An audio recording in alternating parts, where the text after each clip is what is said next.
Si usted no ven estos días, ya está perdonado.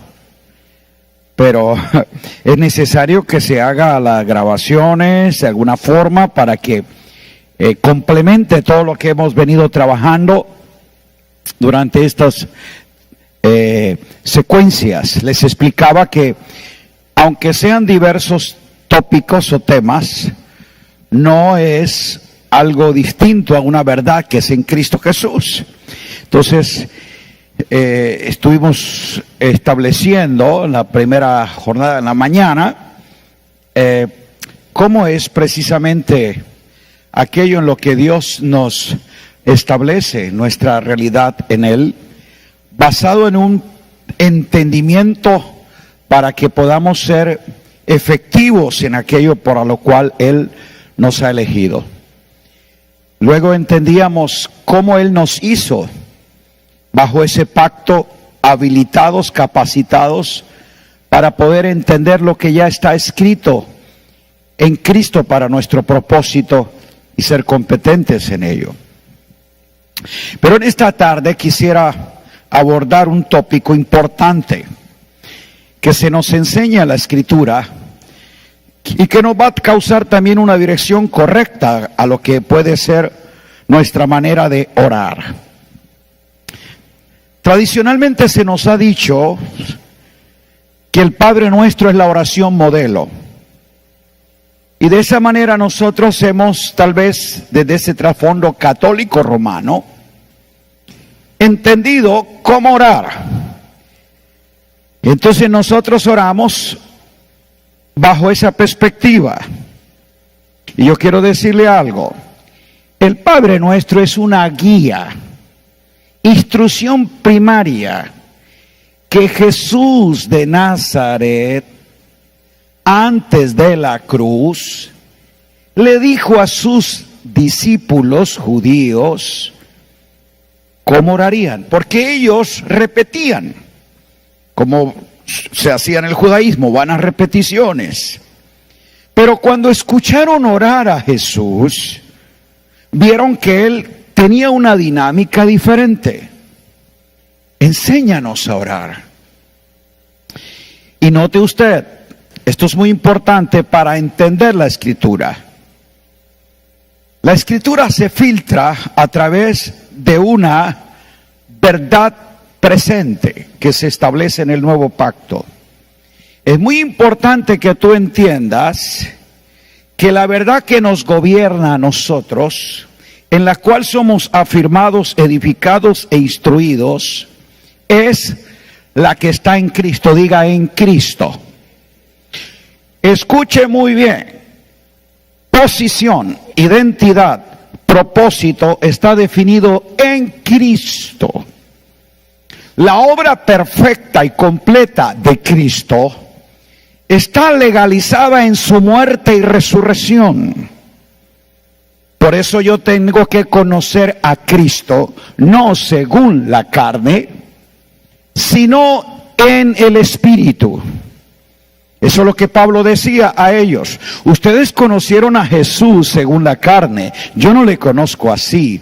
El evangelio que yo recibí, dice Pablo, no es el que dijo Jesús de Nazaret a los discípulos judíos, sino el que Cristo ha revelado. Después de su muerte, Él dijo que ha resucitado con poder, tiene toda autoridad, porque todo está hecho. Diga, hecho está.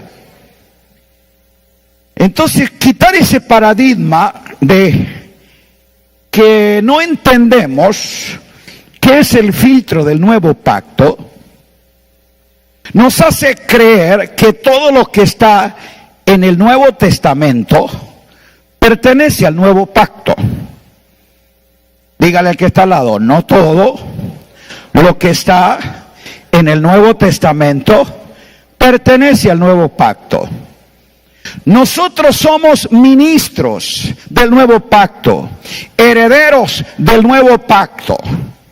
Entonces yo tengo que entender cuáles son las cosas que corresponden a la fe en Cristo que son efectivas para mí.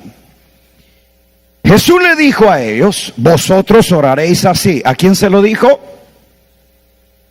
A sus discípulos judíos. ¿Cuándo? Diga, antes de la cruz. Haga esas preguntas a los textos para entender quién lo dijo, cuándo lo dijo, a quiénes se lo dijo, por qué se lo dijo, dónde se lo dijo. Porque eso te da una ubicación del texto para entenderlo.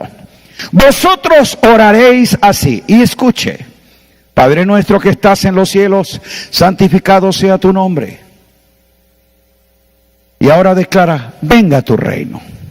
Yo le pregunto, recuerde, antes de la cruz, después de la cruz,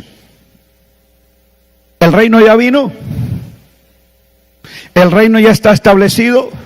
Cristo vino, trajo el reino está entre vosotros. Él se levantó con poder, venciendo la muerte, el pecado, el diablo, la maldición y todo, y Él reina. ¿Cuántos creen que Él reina? Reinó ayer, reina hoy, reina mañana, porque es un reino eterno. Antes de la cruz, la tierra y la humanidad no tenía presencia efectiva del reino, sino que esperaba al rey.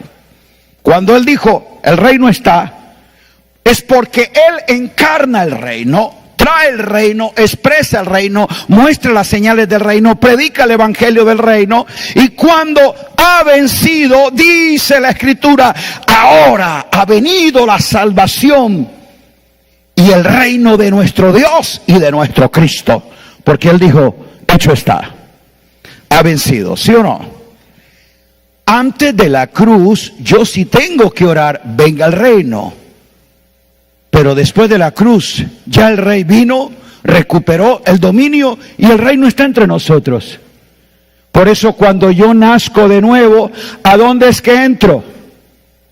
Al reino de Dios, porque el reino está presente. Es un reino eterno, es ahora y para siempre. ¿Cuántos creen eso? Yo no tengo que orar, venga tu reino. Su reino ha venido, está en nosotros, expresa tu reino, extiende tu reino a través de nosotros, que somos los ciudadanos del reino y vivimos en su reino eterno. Habiendo recibido un reino inconmovible, tengamos gratitud y mediante ella sirvamos a Dios. ¿Entendemos eso? Perdona nuestros pecados.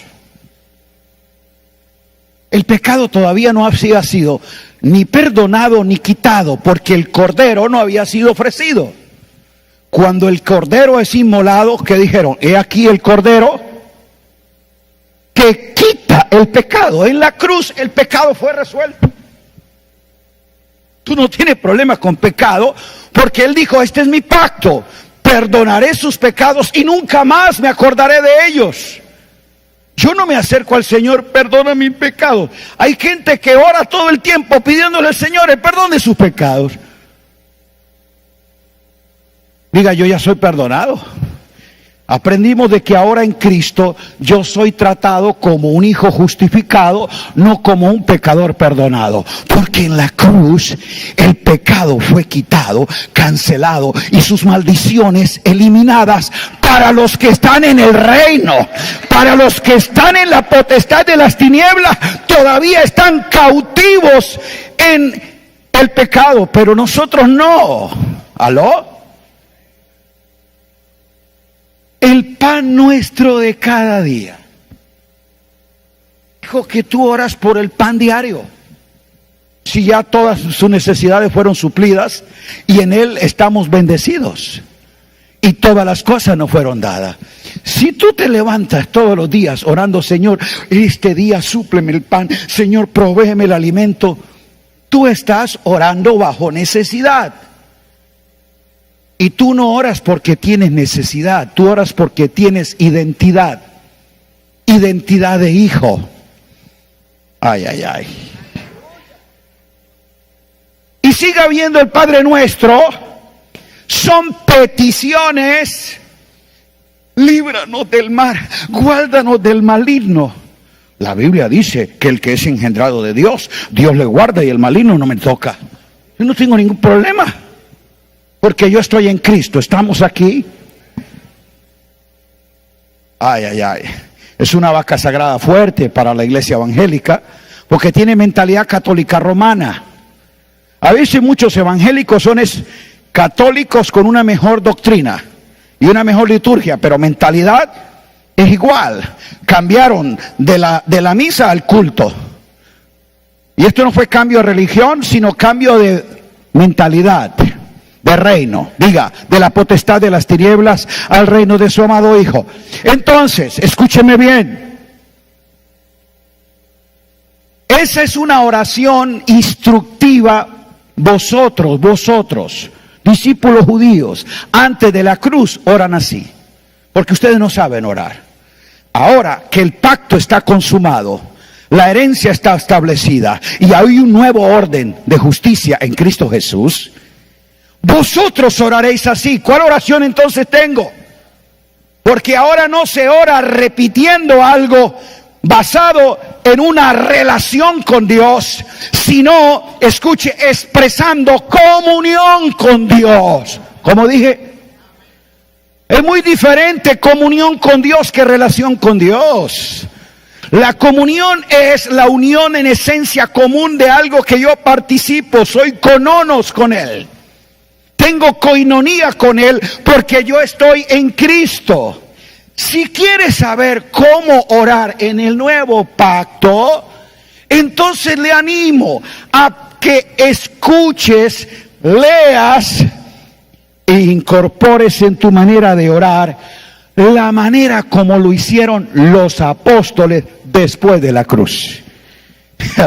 A esos mismos que les dijo, vosotros oraréis así. Si tú los escuchas orando, Judas, Pedro, Juan y las oraciones que hay en las cartas apostólicas, ellos no repetían el Padre Nuestro ni pedían lo que el Padre Nuestro dice. Haga un recorrido en Romanos, en Corintios, en Efesios, Filipenses, Colosenses, Primera de Tesalonicenses, en Judas, en Hebreo, Primera de Pedro, Segunda de Pedro y aún en el libro de Apocalipsis, que hay una oración cantada. Nunca tú vas a encontrar elementos de esos. Quiero en esta hora provocarlo a que se apasione para orar con inteligencia. Y le propongo que revisemos una. Colosenses capítulo 1, verso 9. Allí se condensan las peticiones y la oración que Pablo, Timoteo y Epafras hacen en favor de la iglesia en Colosas. Escúchame bien el trasfondo porque es muy importante cuándo y a quiénes se escribió esta carta. Colosas es una iglesia desarrollada en un ámbito grecorromano por, en su gran mayoría, prosélitos. Gente convertida del paganismo al judaísmo, pero que ahora han abrazado la fe en Cristo. Y en esa comunidad se desarrolla una iglesia donde está enfrentando un peligro amenazante a su salud espiritual. 3 grandes peligros estaban atacando a los creyentes de Colosas. 1, el gnosticismo pagano. Maestros gnósticos se habían infiltrado para perturbar la fe de los creyentes, haciéndoles creer que Cristo era un gran maestro, el gran maestro de la gnosis, el gran iluminado, el hombre que se hizo Dios, aquel que alcanzó el grado supremo y que ahora entonces instruyen a esos creyentes a que abracen el poder del conocimiento dado por el ejercicio de la mente, la negación de la voluntad, la supresión del dolor y la canalización de la energía interior. Esos elementos gnósticos están atacando a la iglesia de Colosas, y por eso Pablo escribe para mostrarles de que Cristo no es el hombre que se hizo Dios, sino que Él es el Dios que se hizo hombre, y estando en la condición de hombre, Dios le exaltó hasta lo sumo. Por eso dice que Cristo es la imagen, capítulo 1, versos 15 al 16, la imagen del Dios invisible, el primero en toda la creación. Dice que Él es la cabeza de todo, que en Él estamos completos. Colosenses es una de las exposiciones cristológicas más claras, profundas y contundentes que salen de la pluma del apóstol Pablo.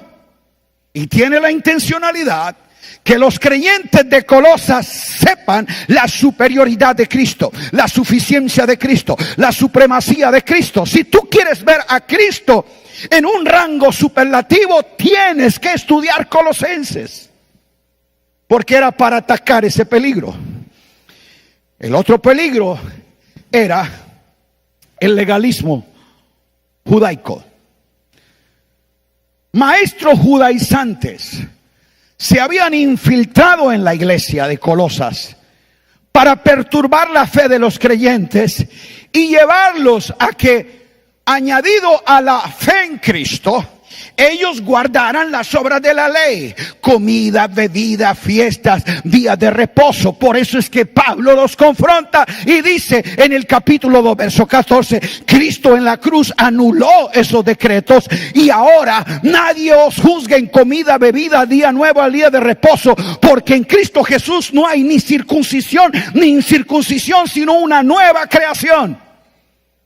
¿Está entendiendo, amiga, en Cristo? La carta a los Colosenses es frontal para combatir el legalismo judaizante que quiere mezclar la gracia con la ley, el nuevo pacto con los rudimentos del viejo. Por eso Colosenses es importante estudiarla.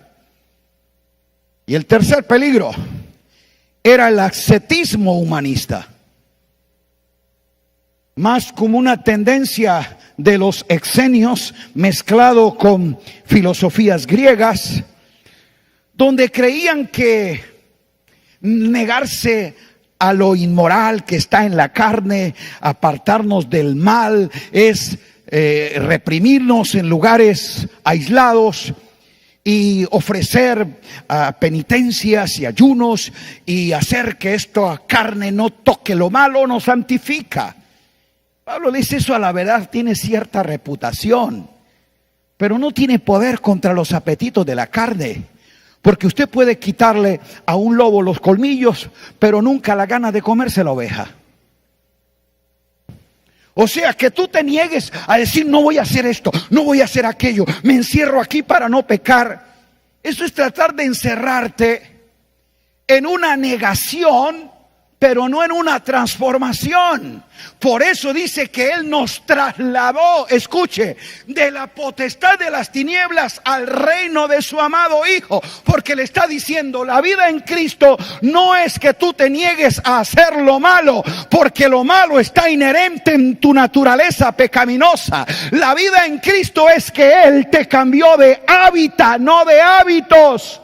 Te trasladó de la potestad de las tinieblas al reino de su amado Hijo. El evangelio en Cristo no es porque yo dejé los vicios y las cosas malas y ahora tengo un buen testimonio. No, yo no cambié de hábitos, yo cambié de hábitat. Yo no fue que dejé los vicios, Él me dio una nueva naturaleza y me puso en el reino de su amado Hijo. Esos tres peligros y problemas tiene una iglesia de tipo doctrinal, pero además ambientes hostiles. Hay una persecución sobre la iglesia. Recuerde que todas estas cartas fueron escritas en escenarios de persecución, de dolor, de hostigación.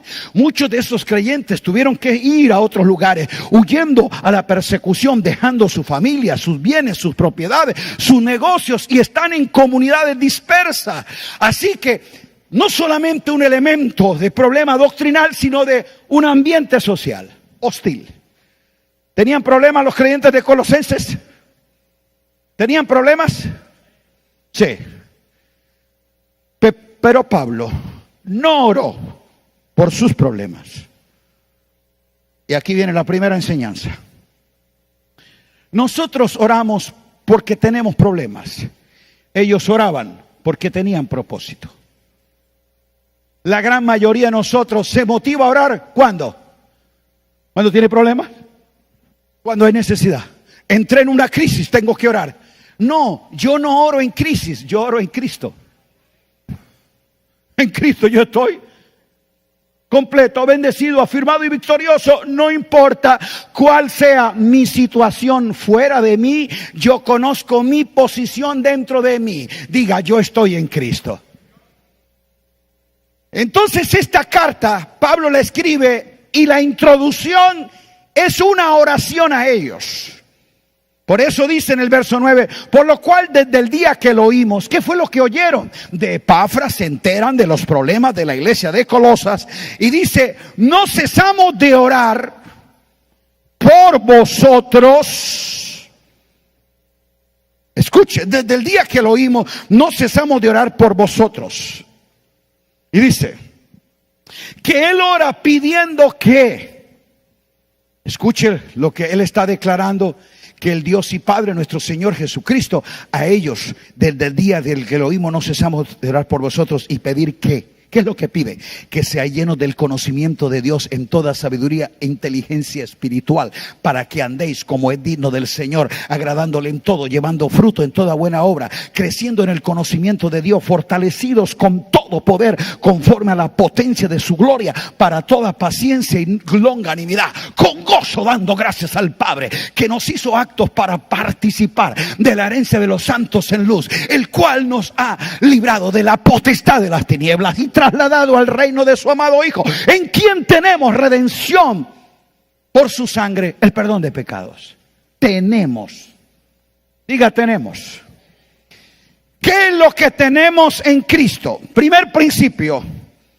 Lea todas las oraciones que están en el Nuevo Testamento y tú te vas a sorprender al encontrar estas 4 grandes verdades que las que quiero registrar en tu espíritu. Primero, diga, orar con una mentalidad corporativa. Orar con una mentalidad ¿qué? Nosotros por vosotros. Desde el día que lo oímos, Timoteo, Epafras y yo, o sea, nosotros hemos estado orando por vosotros.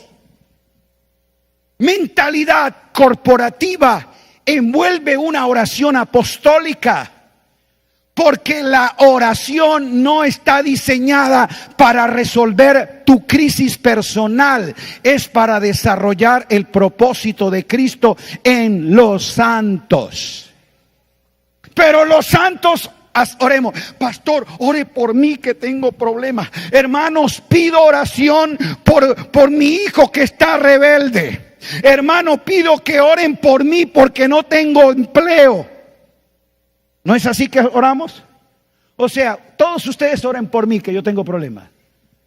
Es una oración egoísta. Tú no entiendes.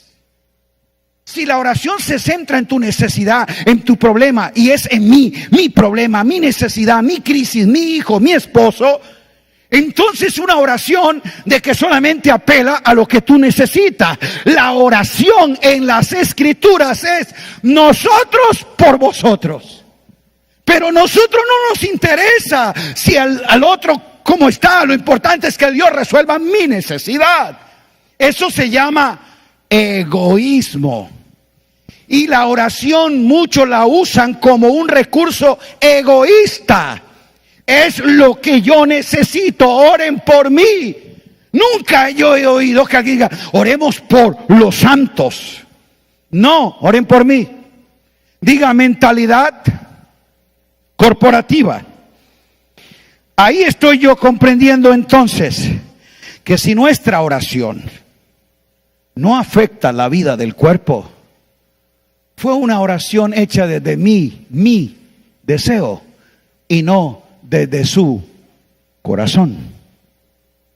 Lo segundo, diga, orar con mentalidad de propósito y no de problema.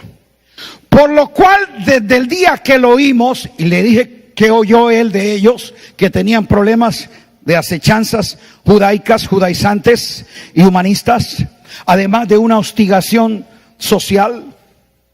Así que ellos tienen problemas. Desde el día que oímos por qué situación ustedes están, no cesamos de orar por vosotros. Señor, guarda a los hermanos en Colosas. El diablo los está atacando, la falsa doctrina los quieren confundir. Ayuda a los hermanos en sus crisis. No, él no oró por su problema. ¿O Pablo plantea algún problema en esa oración? Ya le dije que nosotros oramos porque tenemos problemas. ¿Cuándo son los momentos de más efervescencia en la oración para nosotros? Cuando hay problemas.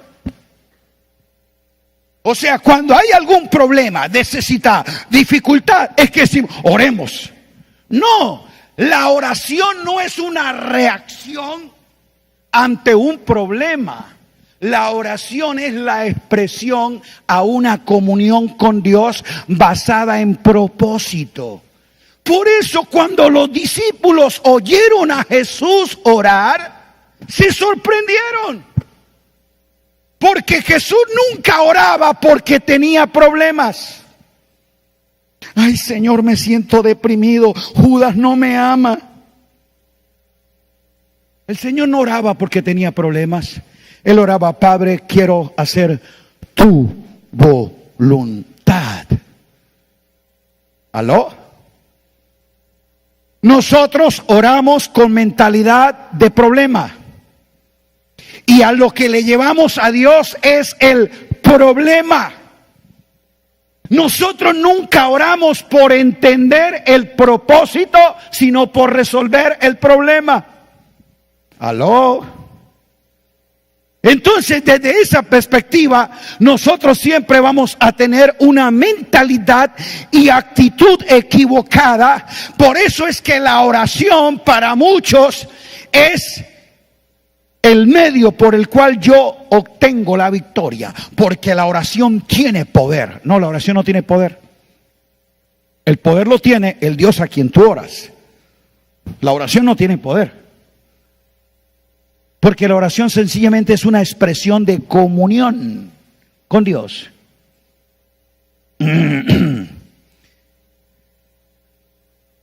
Ya, eso es otra vaca sagrada. Muéstreme la escritura donde dice que la oración tiene poder. Diga, el poder lo tiene el Dios a quien oró con propósito. Por eso es que asegura que si yo pido alguna cosa conforme a su voluntad, Él nos oye. Y si sabemos que Él nos oye, porque yo pido no conforme a mi necesidad, sino conforme a su voluntad. Lo que menos nos interesa a nosotros orar es, Señor, revélame tu propósito, sino, Señor, suple mi necesidad. ¿O no? Yo sé que usted está enojado porque... No, yo quiero decirte, después de que se te aclare en tu espíritu, orar para ti va a ser un deleite. Y lo harás no ni religiosamente ni mecánicamente.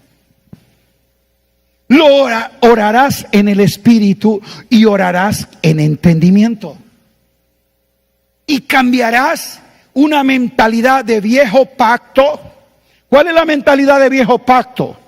De aquellos que oran rigurosamente para cumplir con una regla que precisamente se le ha dado por tradición. Recuerde que él enseñó a discípulos judíos. Yo le pregunto, ¿los discípulos oraban? A ver, recuerda, eran discípulos judíos. ¿Oraban? Sí, Señor, 3 veces al día. Tenían 3 horas sagradas para orar. Por eso ellos, para orar, un discípulo judío, practicante del judaísmo, que oraba a Jehová Dios, siempre se postraba mirando hacia el templo de Jerusalén 3 veces al día. Eso era una regla religiosa.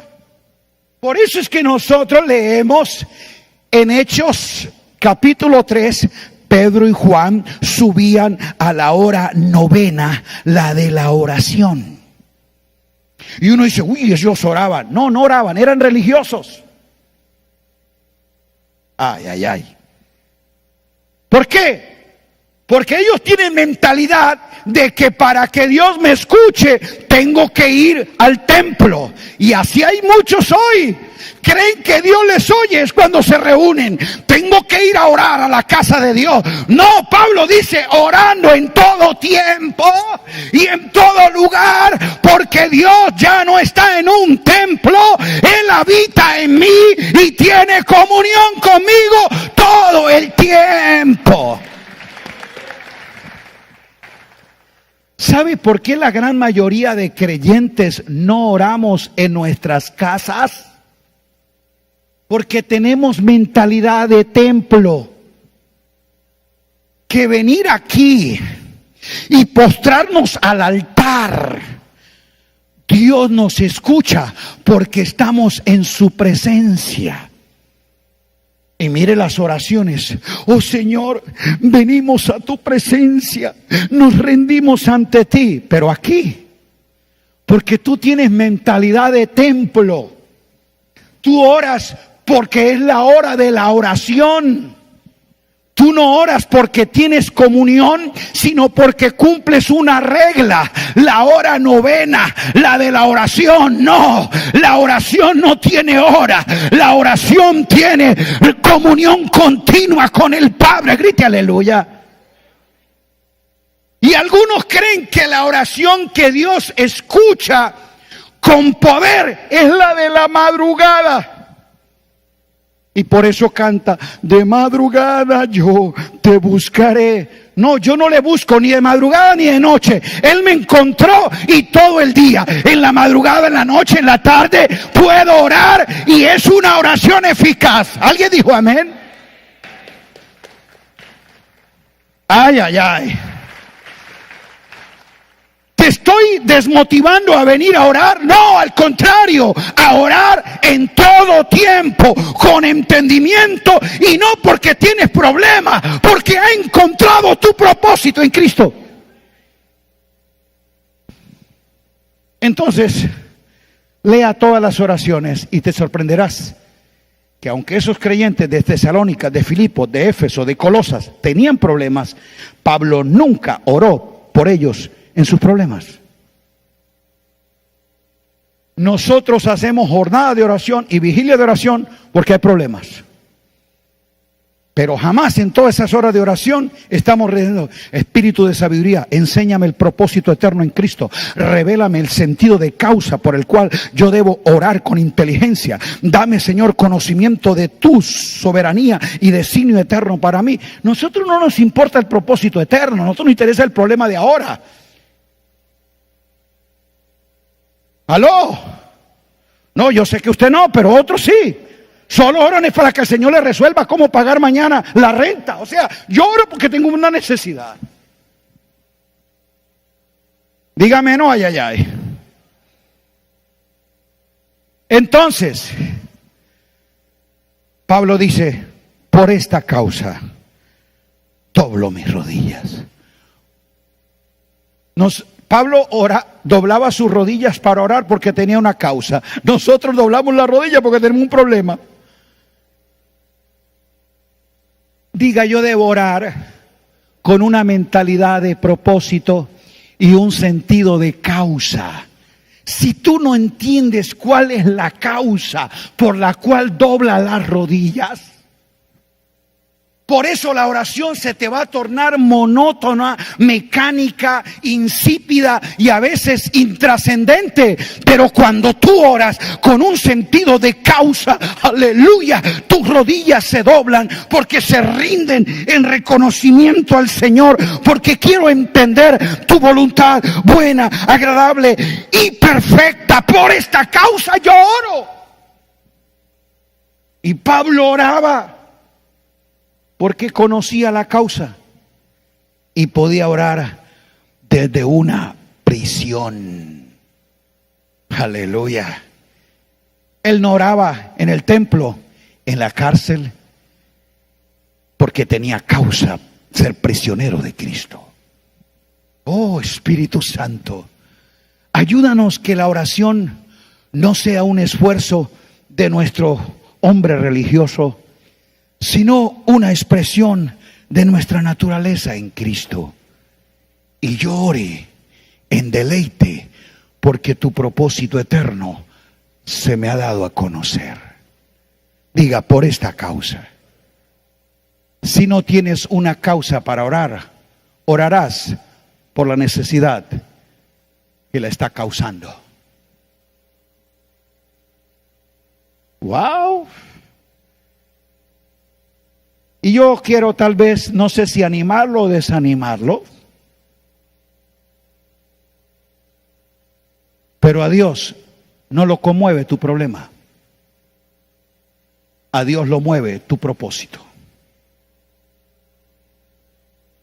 Nosotros creemos que si venimos ante el Señor humillado, Padre, aquí estoy, yo soy tu hijo, nadie me ama, me han desamparado, no tengo Señor quien me supla, Señor mío, soy una pobre cucaracha. O sea, si entre más lástima y dolor y miseria y necesidad le muestre, como que Dios se va a conmover del problema que tengo. A Dios no lo conmueve tu problema, porque Él no responde porque tú tengas problemas. Él responde es porque tú tienes un propósito. Hermano, yo quiero decirte, hay otros que tienen problemas muchísimo más graves que el tuyo. ¿Quién te dijo que Dios es un 911 de emergencia que aparece cuando alguien lo llama porque tiene problemas? Él está gobernando, sentado en el trono, ejerciendo dominio. Él no está mirando, a ver, ¿dónde está mi hijo? ¿Qué problema tiene? No. Su propósito eterno y quienes viven en él. Y todos los que vivan en el propósito gobiernan sobre el problema. Porque saben que es un Dios que suplirá. ¿Aló? Entonces, por más problema, necesidad y lástima que le muestre a Dios, Él no es aquel que va a sentir compasión por tu problema. Él tiene comunión con tu propósito.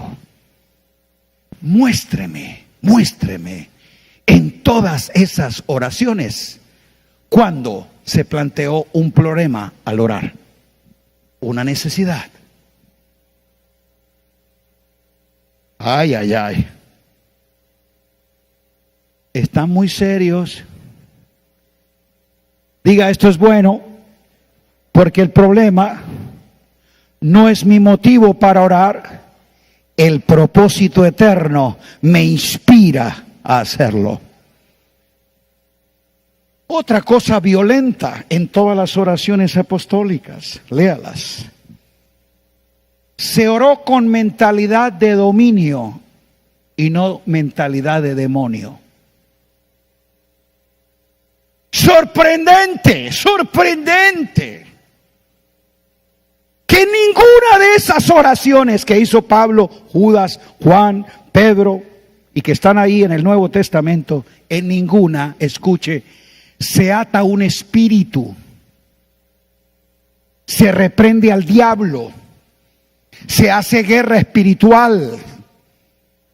En ninguna de esas oraciones se menciona al enemigo. Ay, ay, ay. Entonces la pregunta que yo me he hecho, ¿de dónde nosotros sacamos esas oraciones si ellos no las hicieron? Alguien nos enseñó a orar mal, porque nos enseñó a orar con mentalidad de demonio y no con mentalidad de dominio. Hermano, la gran mayoría de creyentes Cuando se les habla de orar con poder, de orar con autoridad, vamos a orar con poder en el nombre de Cristo. Entonces, ¿sabe qué es lo que hacen?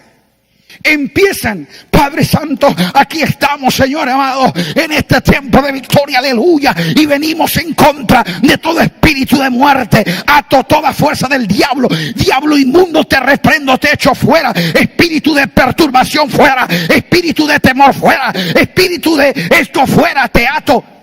Y nosotros nos la pasamos atando, declarando y echando a la mar. 90% del tiempo de orar con poder es atacando al diablo. Ay, ay, ay. ¿Por qué en todas esas oraciones no se le menciona al diablo? No se ata un espíritu, no se echa fuera al demonio. ¿Por qué? ¿Era que no sabían orar ellos? Los que no sabemos orar somos nosotros. Ellos sí sabían orar, porque oraban con entendimiento y oraban desde su posición en Cristo, en lugares celestiales, en todo dominio. Por eso fue que nos trasladó de la potestad de las tinieblas. ¿A dónde nos trasladó? Yo oro es desde donde estoy, en mi posición, no en mi situación. ¿Aló? ¿Cómo que mi oración es para atacar al príncipe de la potestad del aire cuando yo estoy sentado en lugares celestiales y soy un rey? Porque Él nos lavó con su sangre y nos hizo ¿qué? ¿Qué es lo que soy? Vamos, diga, ¿qué es lo que soy? ¿Y en dónde estamos sentados? ¿Cuántos creen eso? Y entonces, porque tú te sientes a ti pensando que hay un príncipe, mire, un príncipe de la potestad del aire que está encima tuyo, impidiéndote que la oración suba, que la bendición baje, y que te tiene oprimido, y que todo lo que te pasa es porque hay un demonio que te robó la bendición y un espíritu inmundo que te persigue, porque tú no entiendes que después de la cruz mi posición ante Dios y ante el diablo cambió. Ahora yo estoy en Cristo. Y yo estoy sentado con Él juntamente en lugares celestiales.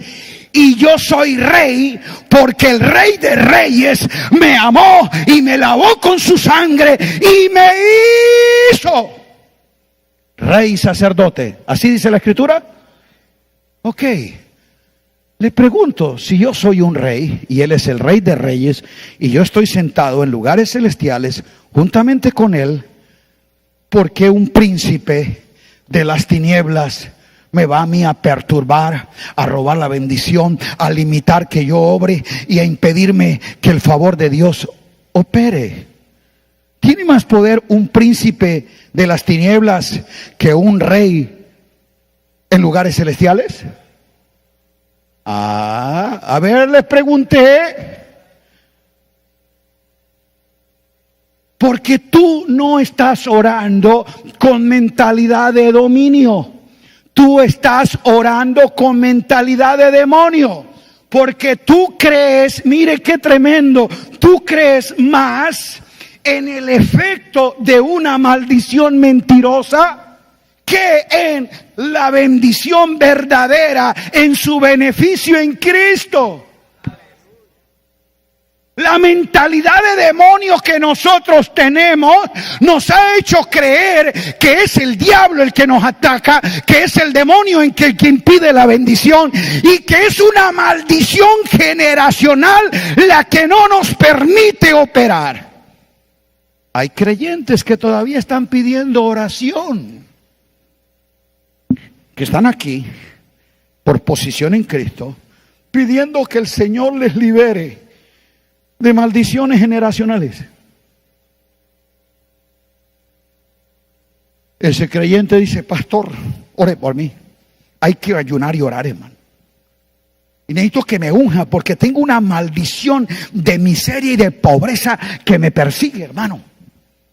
Mi abuelo fracasó en la economía, mi papá terminó pobre, mi hermano está pobre y yo también pobre. Esa maldición generacional de pobreza me persigue a mí me va mal en los negocios, yo no prospero, a mí nada me produce. Yo siento que hay una maldición generacional que me tiene atado. ¿Ha oído eso? Él cree más en una maldición mentirosa que en una bendición verdadera. Si alguno está en Cristo, y en Cristo tú estás bendecido con toda bendición. ¿Cómo es que estás? ¿Cómo puede haber una maldición generacional? Ahora, si tú ignoras, escuche bien, nosotros pedimos que el ministerio de liberación rompa las maldiciones.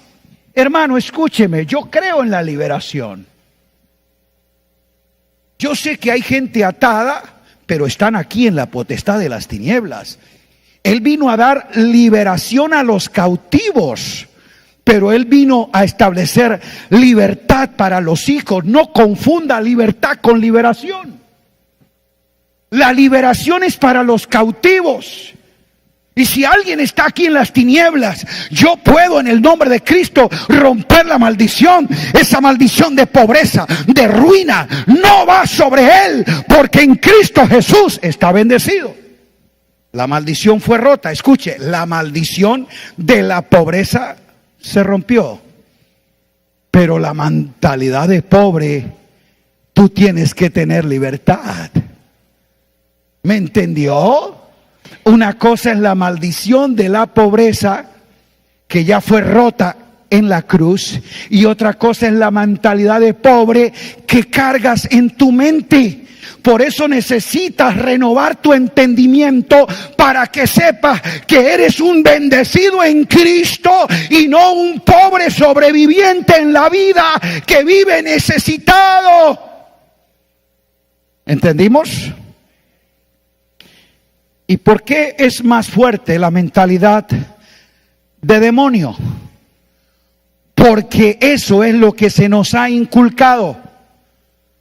Si hay pastores, predicadores y gente que le están causando precisamente a ti la idea de que hay que hacer guerra espiritual, que hay que atar espíritus territoriales, que hay que romper maldiciones generacionales, tú estás creyendo que estás en una guerra espiritual. En ninguna parte del nuevo pacto dice guerra espiritual. No confunda batalla de la fe con guerra espiritual.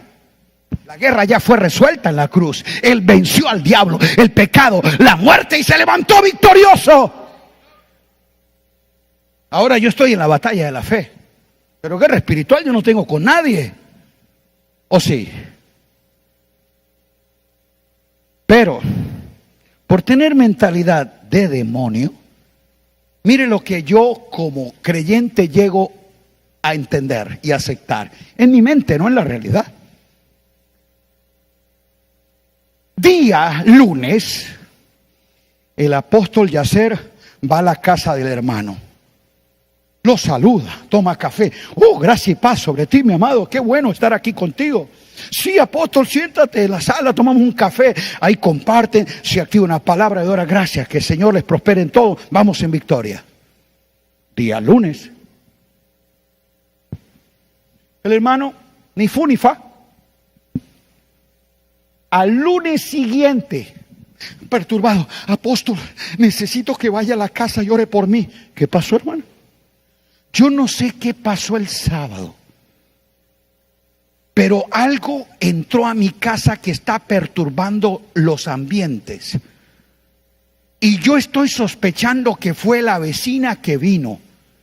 Ella se sentó ahí, apóstol, me dio la mano y después yo me enteré que ella es bruja, ella lee las cartas y yo siento que dejó aquí como un espíritu de perturbación. Yo no duermo en paz. El lunes el apóstol del reino que porta la gracia en Cristo te saludó, te estrechó la mano, estuvo en tu casa, no dejó nada. Pero ahora viene una vecina, hija de las tinieblas, que te saludó y está perturbada, se te fue la paz y estás intranquila. ¿Cómo tú, una hija de la luz, está perturbada porque una hija de las tinieblas tocó tu casa? El que es de Dios, Dios le guarda y el maligno no le toca. La que tiene que estar perturbada y no pueda dormir en paz es ella, cuando recibió el impacto de esa gracia que está en ti.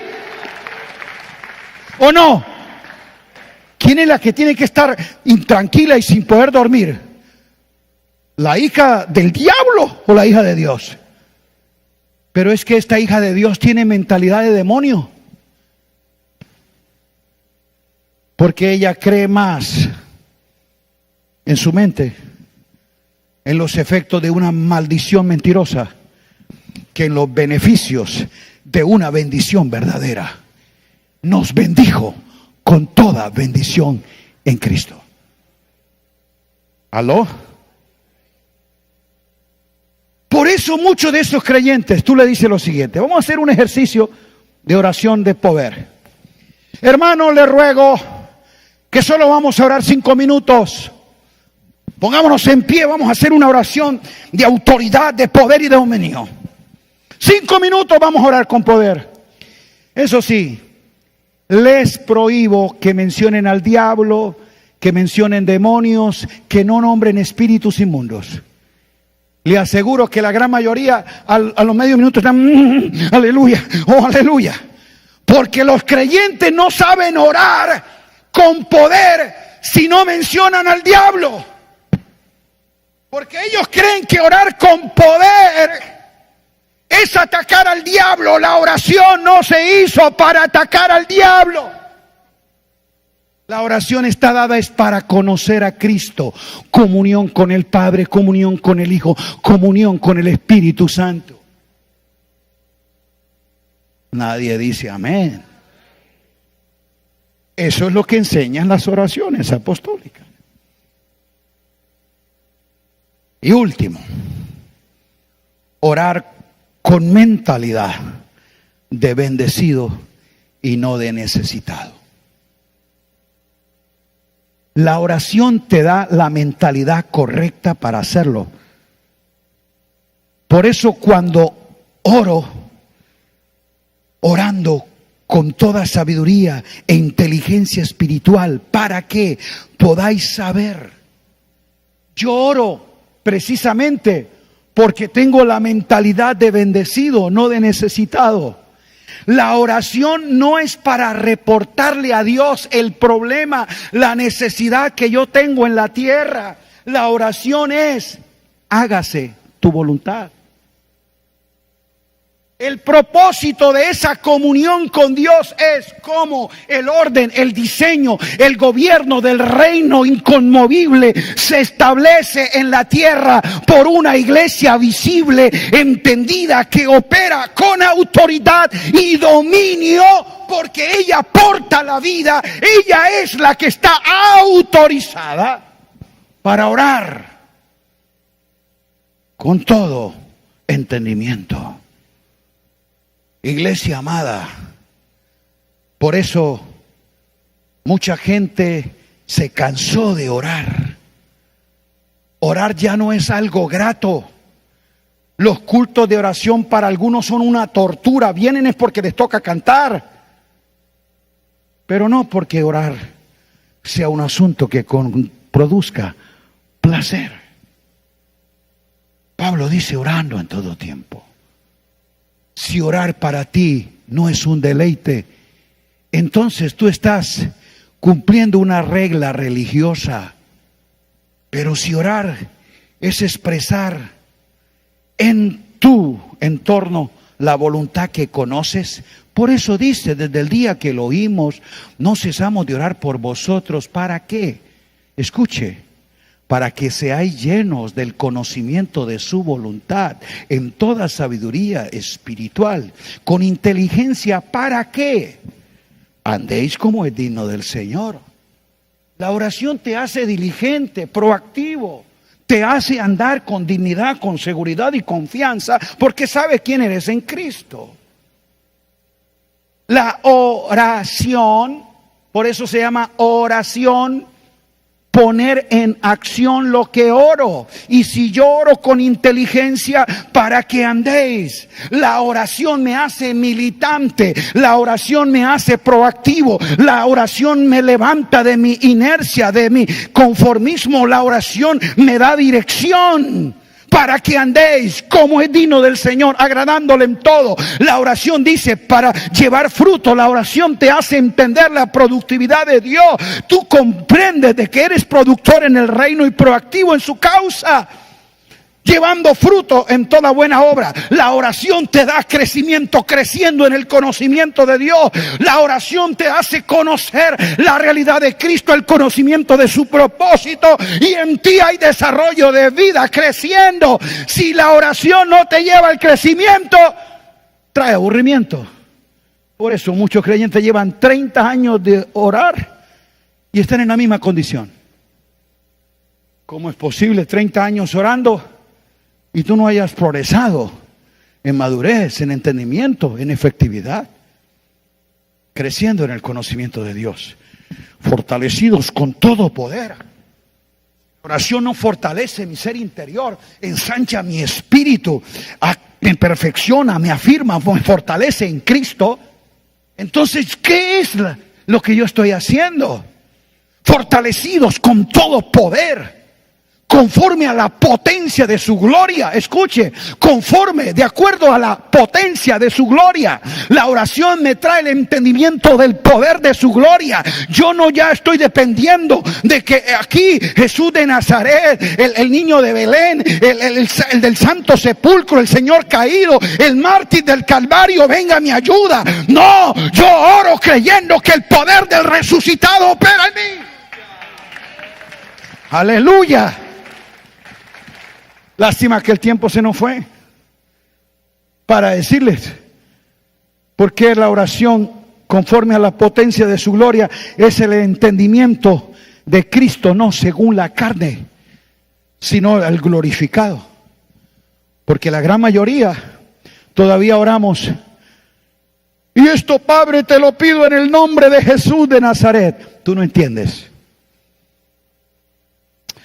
Ay, Señor, ¿cómo aclarar esto?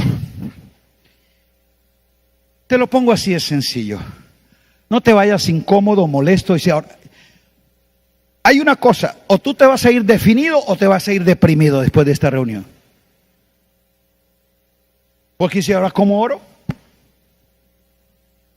Ahí es donde tú le vas a decir: Señor, yo creo en algo que dice Romanos 8, el Espíritu me ayuda en mi debilidad. ¿Qué de pedir como conviene? No lo sabemos, pero el Espíritu mismo intercede por nosotros. Ahora yo voy a empezar a depender del Espíritu que mora en mí, para que un espíritu de oración y una oración en el Espíritu se desarrolle de mi hombre interior. ¿Cuántos son hijos de Dios? Tranquilo que si Él es tu Padre, va a entender tu condición de hijo. Pero si yo entiendo la potencia de su gloria, la gloria que me habita no es la de Jesús de Nazaret. Ese es el varón judío que en la cruz se ofreció. Pero el que mora en mí es el resucitado, el ascendido, el glorificado, el que está sentado en el trono, alabado sea su nombre, y en el cual yo soy fortalecido conforme a la potencia de su gloria. Y aquí viene lo violento de la oración, que trae respuesta. ¿Para qué es que Él me fortalece conforme a la potencia de su gloria? Para toda paciencia y benignidad. Wow. Yo oro, Señor, poder en el nombre de Jesús. Se va. Hermano, nosotros oramos y nada ocurre en nuestra vida. Toda la potencia de su gloria es para que en ti y en mí haya expresión del carácter de Cristo. Amor, gozo, paz, paciencia, benignidad, bondad, fe, mansedumbre y templanza. Es carácter de Cristo formado en mí. Se desarrolla su vida de manera orgánica, natural. Y la oración es para toda paciencia y longanimidad. Por eso es que mucha gente, aleluya, gloria a Dios, aleluya, santo, habla en lenguas, pero en la casa no es capaz de controlar su lengua. Ese mismo que oró aquí en la casa de Dios en lengua, llega a la casa, insulta a la mujer, insulta al perro, se enoja con el hijo. No, eso no ocurre aquí, yo estoy hablando de otros lugares. ¿Cómo es posible? Pero yo te quiero decir algo. Se necesita más poder para controlar mi lengua que para hablar en lenguas. Se necesita más poder para adquirir benignidad, templanza, dominio propio, que para echar fuera un demonio. Un demonio se va en el nombre de Jesús, el Cristo. Controlar mi ego, mi codicia, aquellas pasiones que están en mis miembros, se necesita la potencia de su gloria. Echar fuera de mi corazón la amargura, los temores, de eso sí se necesita potencia. Entonces, con gozo, aquí dan gritos de júbilo y luego en el trabajo el lunes insulto a los compañeros. ¿Aló? ¿De qué ha servido? Porque tú entiendes que ahora tienes en el reino de su amado Hijo perdón de pecados, aleluya, la redención por su sangre. Tú conoces, la oración te hace entender el pacto consumado, la economía de esta gracia operativa en tu vida. La oración te da inteligencia y sabiduría espiritual para conocer la voluntad de Dios. La oración te hace saber cuál es la esperanza de tu llamado, la supereminente grandeza del poder de Dios que actúa en nosotros los que creemos, las herencias, la riqueza de su gracia en los santos. Eso es lo que tiene que producir la oración en nuestra vida. Transformación en nuestra manera de pensar para que cambie nuestra manera de vivir. Diga aleluya. Póngase de pie, aplauda el nombre de Cristo.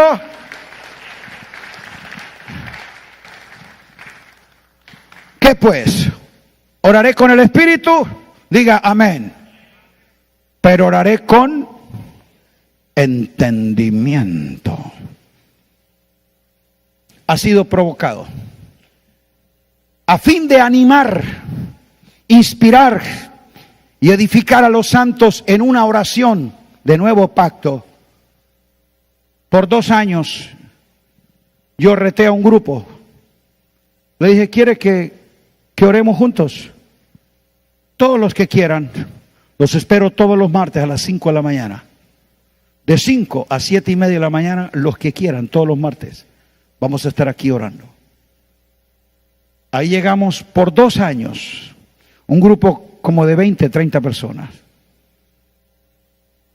Escúcheme, 2 horas era estudiando cada oración.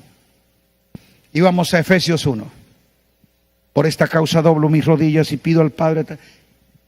2 horas estudiando, leyéndolas, comprendiéndolas. Y luego media hora, ahora vamos a practicarla. ¿Cómo oro bajo estos códigos? ¿Cómo oro? Eso fue un ejercicio de 2 años. Ahí guardé mis notas. 3 años después, di una enseñanza de la oración del Nuevo Pacto y fui inquietado a escribir esto. De eso salieron 3 tomos, 3 libros que están a su disposición y quiero que los adquiera. La oración en el Nuevo Pacto, tomo 1, tomo 2 y tomo 3, es un análisis. Lo que hoy te hablé es parte de un capítulo que está en esos libros. Yo quiero que lo adquiera, lo estudie, lo incorpore, porque lo que anhelo ver en tu vida es que la oración es un deleite y lo haces con entendimiento. Y ahora encuentras en la oración no el medio para resolver tu crisis, sino la comunión de lo que eres en Cristo. Te animo a que lo haga, que lo practique en tu casa. Le doy el testimonio de mis hijos. Por 2 años casi estuvimos con ellos en la sala allí. Yo tengo unos hijos que han nacido en la fe, chicos sanos, nunca tuvieron bronca de nada, nunca conocieron vicio, que discoteca, de nada. Fueron chicos buenos para nada, hijo de evangélico. Pero cuando empezaron a conocer esta palabra, por 2 años, con mi esposa en la sala, duramos estudiando con ellos el libro de Hebreos, estudiando con ellos. Y cuando llegamos a comprender precisamente que en Hebreos hay una de las oraciones más poderosas, Hebreos capítulo 13, verso 20, y dice así: y el Dios de paz, que resucitó de los muertos a nuestro Señor Jesucristo, el gran pastor de las ovejas, por la sangre del pacto eterno, os haga actos para toda obra buena, haciendo Él en vosotros lo que es agradable delante de Dios, por medio de nuestro Señor Jesucristo, al cual sea la gloria por los siglos de los siglos. Amén. ¿Qué fue que con gozo y gratitud con mi esposa celebrábamos? Porque cuando nosotros empezamos ya a oír orar, hermano, mi corazón se excitaba de entusiasmo oír a mi hija gemela intercediendo. Qué entendimiento, qué capacidad. Y cuando ella lo hacía en la congregación pedía que la que dirigiera la intercesión fuera Liliana. Porque cuando Liliana empezaba a interceder, algo en su espíritu se activaba. Era un torrente de revelación en la palabra, y con una precisión y autoridad que la gente sabía que se había orado conforme a la voluntad de Dios. Era un deleite escuchar a esta niña orar. Yo espero que en tu casa tú te deleites escuchando a tu esposo, a tu esposa, a tus hijos orando en el Espíritu y orando con entendimiento, para que cuando nos reunamos en nuestro culto de oración no le traigamos al Señor el problema, sino que nos unamos para activar las gracias. Y aquí sea una continuidad de lo que comenzó en casa. La gran mayoría vienen a orar para que Dios les resuelva el problema que tienen en casa. Y el Señor dijo: pues yo quiero que ores en casa para que te reúnas como iglesia. Cada uno trae no su petición, su problema. Cada uno trae salmos, ciencia, doctrina, profecía, milagros y fe. Alabado sea Dios. Nosotros nos reunimos y cada uno trae la petición, porque no hacemos ejercicio de comunión en el Espíritu. Dígame, no, ay. Diga, pero esto tiene que cambiar. Nosotros tenemos que volver a esa senda apostólica, a recuperar esa dinámica de oración en el Espíritu, de orar en todo el tiempo, de orar con entendimiento, de que vuelva la iglesia a la casa y allí se respire ese ambiente de dominio, donde se ore con capacidad y la palabra sea nutrida de tal forma que cuando nos reunimos como iglesia, cada uno trae el peso de vida y la expresión de gloria de Cristo que se ha desarrollado en el matrimonio, en la casa, en la familia. Y al ser reunidos como iglesia en nuestras reuniones de oración, de alabanza o el tiempo de estudio, y si un impío llega a nuestros escenarios, diga como lo dijeron en Corinto: ciertamente Dios está entre vosotros. Porque cada uno trae. ¿Cada uno qué? Diga: yo porto una medida de Cristo que se añade a la tuya. Vamos, diga, que se añade a la tuya. Y cuando esa gracia es sumada, allí está el poder del uno, la expresión corporativa de Cristo a través de su cuerpo, en la unidad del Espíritu, orando con entendimiento. Alabado sea Dios, en un mismo espíritu, en una misma fe, en una misma esperanza, a un mismo Dios y Padre, que es en todo, sobre todos, por todos y con todos. A Él sea la gloria. Alabado sea Cristo, aleluya. Padre, en el nombre glorioso de Cristo Jesús, estamos orando por una iglesia entendida, Señor, por unos santos edificados. Espíritu de Dios, tú que les habitas, les has sellado y mora en cada uno de los escogidos. Oro que sus entendimientos sean alumbrados. Allí en su espíritu, Señor, se provoque esa pasión y deleite de una comunión íntima, continua, profunda, emanada, Señor, de no una exigencia religiosa, una regla, Señor, religiosa, ni tampoco un problema, una necesidad. Padre, que sea un sentido de causa, que sea el propósito eterno en Cristo, el que me gobierne, el que me dirija. Oh Dios eterno, que esta causa me aprisione y yo pueda orar con entendimiento. Aleluya. Y ese Dios y Padre de gloria nos dé espíritu de sabiduría y de revelación en el conocimiento de Cristo, alumbrando los ojos de nuestro entendimiento, para que yo pueda saber. Porque cuando yo sé, entonces yo soy en Cristo más que vencedor, bendecido, completo y perfeccionado en Él. Aleluya. Su mano arriba. Esta es otra oración poderosa que está en el libro de Judas. Y Cristo Jesús, aquel que es poderoso para guardaros sin caída y presentaros sin mancha delante de su gloria con gran alegría. Al único y sabio Dios nuestro Salvador, sea imperio, majestad y potencia, ahora y por todos los siglos. Y los bendecidos dicen amén. Aleluya. Un aplauso a Cristo Jesús. Gracias, mi apóstol Yacer.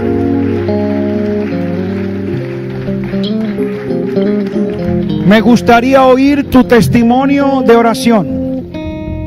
Cómo el Espíritu te llevó a orar con entendimiento y un deleite hacerlo.